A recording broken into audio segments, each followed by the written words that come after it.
Hello everyone.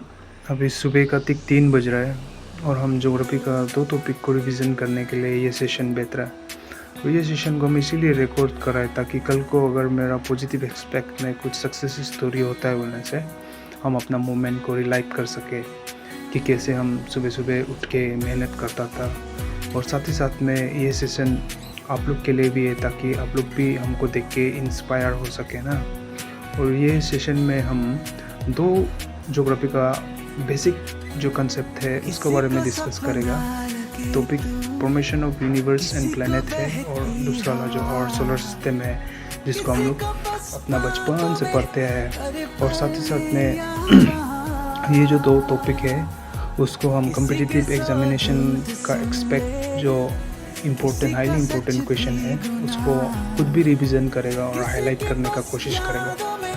तो formation of universe and planet को पढ़ने के लिए सबसे पहले हम लोग को सोलर सिस्टम का जो क्लासिकल थ्योरीज है 2 क्लासिकल थ्योरीज है उसको थोड़ा समझ लेना मतलब बेटर होता है, बेटर अंडरस्टैंडिंग के लिए। वो क्लासिकल थ्योरीज का नाम है जियोसेंट्रिक कंसेप्ट, उसके बाद में हेलियोसेंट्रिक कंसेप्ट। जियोसेंट्रिक कंसेप्ट जो एज्यूम करता है कि अर्थ जो हम लोग का सोलर सिस्टम का सेंटर में है ना, वो ऑर्थोडॉक्स थ्योरी है। उसके बाद में हेलियोसेंट्रिक जो ऐसा एज्यूम करता है कि ऐसा कंसिडर करता है कि हम लोग का सन जो centre of the solar system है। तो ये मॉडर्न कंसेप्ट है जिसका थ्रू अभी हम लोग क्या कहते हैं सोलर सिस्टम को यूनिवर्स को पढ़ता है ना। तो फॉर्मेशन ऑफ यूनिवर्स कैसे एग्जैक्टली शुरू हुआ है उससे जो ओरिजिन है यूनिवर्स का उसको अभी तक पॉसिबली बेस्ट एक्सप्लेनेशन जो जॉर्जेस लेमाइत्रे का बिग बैंग थ्योरी का थ्रू हम लोग पढ़ता है ना।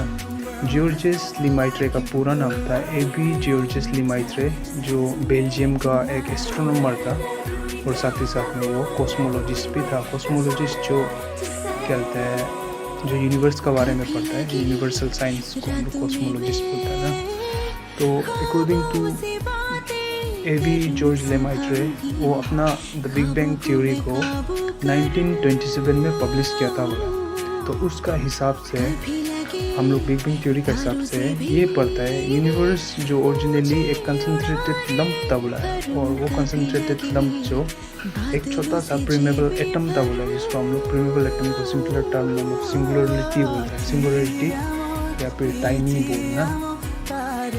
तो जॉर्ज लेमाइत्रे का बिग बैंग थ्योरी का हिसाब से वो प्रीमेबल एटम जो 13.8 बिलियन ईयर्स अगो एक्सप्लोड हुआ है बोला, बहुत ज़ोर से एक्सप्लोड होने की वजह से क्या कहते हैं गैलेक्सी सुपरस्टार और अदर कॉस्मिक बॉडी जो वो लोग का फॉर्मेशन होना शुरू हो गया। और जो पटाटा जैसे बम पट्टे समय में पार्टिकल्स लोग स्कैटर्ड होता है उसी तरह वो भी बहुत बड़ा धमाका था प्रीमेबल एटम का, सिंगुलरिटी का बहुत बड़ा धमाका का वजह से उसका यूनिवर्सल जो पार्टिकल्स था ओडली पार्टिकल्स था वो लोग एक दूसरा से डिस्टेंस होना शुरू हुआ धीरे धीरे ना, causing expansion of the universe. तो ऐसा करके बिग बैंग थ्योरी का आपका इंट्रोडक्शन देता है। और इसमें जो हाईली एक्सपेक्टेड इम्पोर्टेंट क्वेश्चन है वो कभी कभी ऐसा पूछता है सिंगुलरिटी का कैरेक्टरिस्टिक क्या था, उसका फीचर्स क्या था, कभी कभार पूछता है ना। और जॉर्ज लेमाइत्रे जो अपना थ्योरी को कब पब्लिश किया था ऐसा भी पूछता है, तो वो सब चीज़ के बारे में ध्यान देना है। 1927 एवी जॉर्ज लेमाइत्रे अपना बिग बैंग थ्योरी को पब्लिश करता है। और जो प्रीमेबल एटम बोला है सिंगुलरिटी जिसको हम टाइनी बोलते हैं उसका इम्पोर्टेंट फीचर्स और कैरेक्टरिस्टिक जो ऐसा था 4 तो था, उसको हमेशा याद रखना है। डेंसिटी इन्फिनाइट था और इन्फिनाइट वेट था और इन्फिनाइट टेम्परेचर था। और वो प्रीमेबल एटम जो अनइमेजिनेबली स्मॉल इन साइज था ना। तो ये 3 चीज़ को याद रखना है। और जॉर्ज लेमाइत्रे ऐसा बताता है अपना थ्योरी में right after 3 minute first atom of our universe formed, ऐसा होता है 3 मिनट का बाद पढ़ने का साथ साथ हम लोग का यूनिवर्स का फर्स्ट एटम जो फॉर्म हुआ है। उसके बाद में जब पता था तब समय में एक्सप्लोजन का समय में जब जो टेम्परेचर था वो इन्फिनाइटली एनमोरियस था बोला है ना, बहुत ही ज़्यादा गर्म था जिसको हम लोग अनइमेजिनेबली मतलब मेजर नहीं कर सकता था। और साथ में बहुत हाई डेंसिटी गैस का हाई डेंसिटी और हाई टेम्परेचर होने का वजह से हम लोग का यूनिवर्स जो है वो ओपेक नहीं था बोला है। हम लोग आर पार नहीं देख सकता था।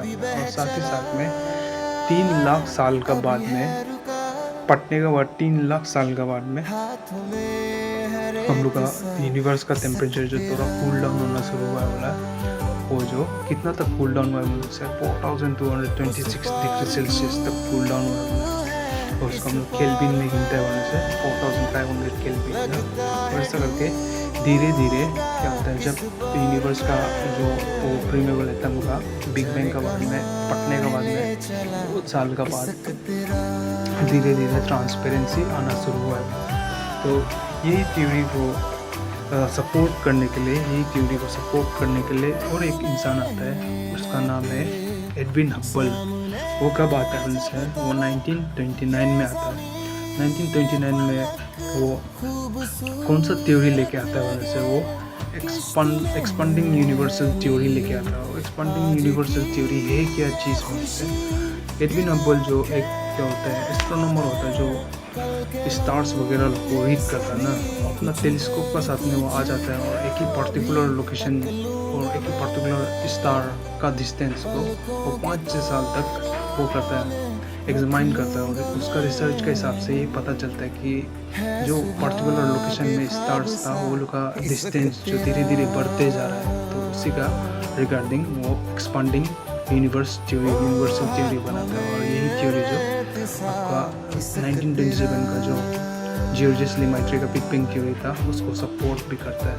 तो इतना ही है फॉर्मेशन ऑफ यूनिवर्स में। और इसमें 2 क्लासिकल प्रोसेस है, जिसको 2 क्लासिकल ज्योग्राफिकल टर्म वाला प्रोसेस है जिसको हम लोग याद करना ज़रूरी है। वो है क्या कहते हैं, process of formation of stars ना, उसको क्या बोलता है, कोहेशन बोलता है। और process of formation of planet बोलने से उसको हम लोग क्या होता है, प्लैनेटिसिमल्स बोलता है। तो ऐसा करके कुछ जो इम्पोर्टेंट क्वेश्चन है उसको हम ये MCQ से रेफरेंस लेते हैं। MCQ में प्रीवियस ईयर क्वेश्चन और जो इम्पोर्टेंट एक्सपेक्ट है वो सब चीज़ को लिखा हुआ है। और उसी का रिगार्डिंग हम भी क्या कहते हैं, मेंटर लोग का सिखाया हिसाब से हम भी थोड़ा स्मार्टली और एडवांसली पढ़ता है। क्योंकि इन डेप्थ पढ़ने से भी सोलर सिस्टम्स हुई और क्या कहते हैं फॉर्मेशन ऑफ यूनिवर्स लिखने से इतना 10-20 क्वेश्चन तो नहीं आता है, 1-2 ही आता है। इसीलिए इतना इन डेप्थ भी जाना ज़रूरी नहीं है। और अभी एक बात है, कोहेशन से 3 टाइप का गैलेक्सी फॉर्म होता बोला है, स्पाइरल गैलेक्सी, इक्लिप्टिक गैलेक्सी और इरेगुलर गैलेक्सीज ना। इरेगुलर गैलेक्सी जो लास्ट स्टेज ऑफ गैलेक्सी होता है, इक्लिप्टिक जो क्या बोलते हैं थोड़ा अंडा का शेप में होता है, और स्पाइरल जो हम लोग का मिल्की वे गैलेक्सी है। तो अभी हम लोग पता है इधर में आवर सोलर सिस्टम का जो क्या बोलते हैं थ्योरी है जिसको रिजेक्ट किया है वो सब है गैसियस हाइपोथेसिस इमैनुएल कांट का और न्यूक्लियर हाइपोथेसिस लेप्लेस 1796 जो गैसियस हाइपोथेसिस को सपोर्ट करने के लिए लिखा था, वो दोनों भी रिजेक्ट हो गया।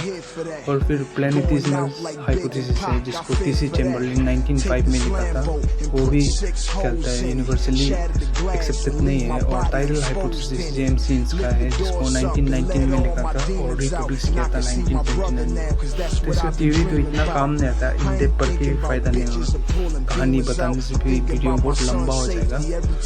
तो इम्पोर्टेंट क्वेश्चन ये है कि हम लोग का सोलर सिस्टम को कौन डिफाइन किया था उनसे। हम लोग का सोलर सिस्टम को कोपरनिकस डिफाइन किया था। कब किया था उनसे, 1543 AD में किया था ना। तो इसी का रिगार्डिंग सोलर सिस्टम बोलने से तो सन को पढ़ता है, मून को पढ़ता है हम लोग, अर्थ, मार्स, वेनस, जोबियंस, एस्ट्रॉइड, मैथ्यूस वगैरह, और कहते हैं सटर्न्स का कितना मून है।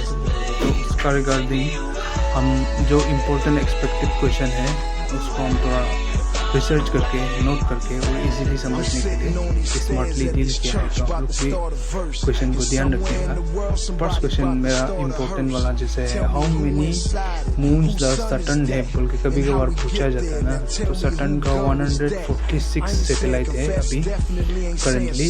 और ऐसा भी पूछा जाता है when moon is farthest in orbital distance from earth, उसको ज्योग्राफिकली हम लोग क्या बोलते हैं ना, वो पोजीशन को क्या बोलते हैं जब मून जो ऑर्बिटिकली बेसिकली आर्ट से दूर होता है, तो हम लोग एपोजी बोलते हैं। उसके बाद फिर जब क्या होता है जब क्या बोलते हैं हाईएस्ट नंबर ऑफ मून्स जो किसका है, कि हम लोग कभी कभी पूछते थे तो सटर्न का है याद रखना है, और नेपच्यून का क्या बोलते हैं एक रिवोल्यूशन कितना समय लगता है 165 ईयर्स, और सटर्न का कितना रिंग्स है, कभी कभार पूछा था तो 7 रिंग्स है ना, और डायनामोस फोबोस किसका सैटेलाइट है, ये सब भी पूछा जाता है। और क्या बोलते हैं कभी कभार पूछा जाता है कि ये ज्योग्राफी का फादर किसको बोला जाता है ना, तो वो एरास्टोथेनिस, ये सब चीज़ याद रखिएगा। तो हम अपना प्रिपरेशन ऐसे ही रखते रहेगा और आप लोग को भी मोटिवेट करते रहेगा समय समय में।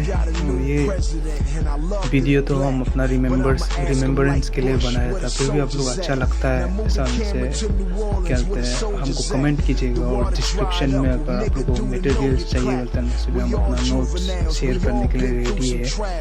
तो होप करता है कि कल को हम भी एक अच्छा मुकाम देखेगा और हमको देख के आप लोग भी इंस्पायर हो, और एक्सपेक्ट करता है कि हाँ हर कोई प्यार देगा, और वीडियो को अगर पसंद करता है बोलने से ऐसा कंटेंट बनाने अच्छा है, आप लोगों को भी देखने अच्छा लगता है बोलने से काइंडली कमेंट कर दीजिएगा। इसी के साथ ये वीडियो सेशन को यहाँ में क्या लगा बंद कर देगा। और आप लोगों को अगर ज्योग्राफी का रिलेटेड टर्म, जितना भी जीएस का रिलेटेड टर्म, अगर कुछ टॉपिक में तकलीफ है या फिर कुछ सपोर्ट चाहिए उठाने से हमको कंसल्ट कर सकता है। I always be there for you. और कुछ भी एक एक्सपीरियंस होने की वजह से दूसरा का भी दुख तो समझ सकता है। और जो लास्ट तक बना रहा है ये वीडियो में, उसको मेरा बहुत बहुत थैंक यू।